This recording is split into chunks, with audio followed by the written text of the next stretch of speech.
Bismillahirrahmanirrahim. Assalamualaikum warahmatullahi ta'ala wabarakatuh. Yang berusaha, guru besar, barisan penolong kanan, guru-guru dan murid-murid yang saya sayangi sekalian.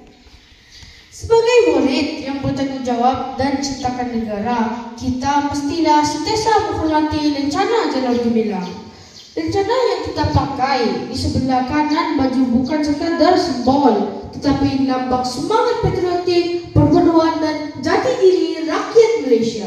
Oleh itu, kita perlu memakai dan menjaga lencana ini dengan rasa bangga dan penuh rasa hormat.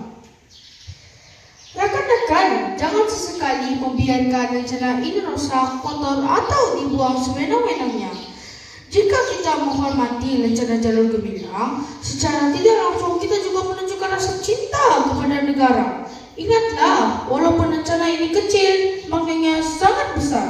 Marilah kita sama-sama memupuk semangat patriotisme dan menjadi murid yang berdisiplin serta menghargai simbol-simbol kebangsaan kita.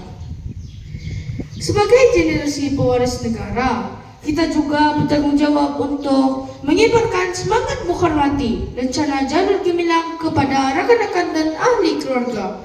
Mulakan dengan pakaian kecil seperti memastikan lencana dipakai dengan kemas, tidak dibiarkan tercucir atau diperlukan sewenang-wenangnya. Sikap ini bukan sahaja menunjukkan disiplin diri, tetapi juga mencerminkan rasa bangga terhadap tanah air.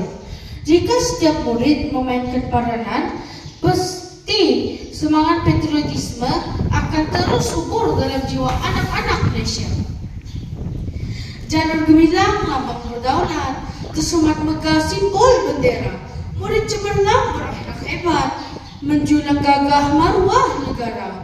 Sekian, wabillahi taufiq wal hidayah. Wassalamualaikum